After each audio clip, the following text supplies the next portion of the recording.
Manasa from Dial 4 College. NEET UG 2026 re-exam பத்தி ரெண்டு நோட்டிபிகேஷன்ஸை NTA release பண்ணிருக்காங்க. அதை பத்தி பார்க்கலாம். நிறைய candidates incomplete and incorrect bank account details entry பண்ணிருக்கிறதுனால ஸ்டூடெண்ட்ஸ் சக்சஸ்ஃபுல் ரீஃபண்ட் ப்ராசஸிங்க என்ஷூர் பண்றதுக்காக NTA ஓபன் பண்ணிருக்காங்க. Bank account reconfirmation and correction window 14th ஜூன்ல இருந்து ஓபன் ஆன இந்த விண்டோல OTP பேஸ் 2 ஃபேக்டர் ஆத்தென்டிகேஷன் உங்க ரெஜிஸ்டர் மொபைல் நம்பர் மூலமா நீங்க கம்ப்ளீட் பண்ணிக்கலாம். NTA நீட்டோட அபிஷியல் வெப்சைட்ல application number and password entry பண்ணி லாகின் பண்ணி இந்த ப்ராசஸை கம்ப்ளீட் பண்ணிக்கலாம். ரெண்டாவது notification June 21 2 PM to 5:15 PM வரைக்கும் நடக்க போற NEET UG re-exam 2026 ஓட எல்லாரும் ஆவலா வெயிட் பண்ணிட்டு இருக்க அட்மிட் கார்டு ரிலீஸ் ஆயிடுச்சு. NTA நீட்டோட அபிஷியல் வெப்சைட்ல ஜூன் 14ல இருந்து கேண்டிடேட்ஸ் அவங்களோட கிரெடென்ஷியல்ஸை யூஸ் பண்ணி அவங்களோட அட்மிட் கார்டை டவுன்லோட் பண்ணிக்கலாம். இதை பத்தி உங்களுக்கு மேலும் விவரங்கள் தெரிஞ்சுக்கணும் இல்ல டவுட்ஸ் ஏதாவது இருக்கு அப்படின்னா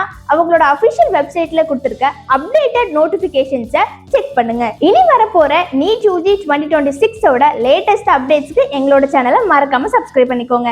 Thank you.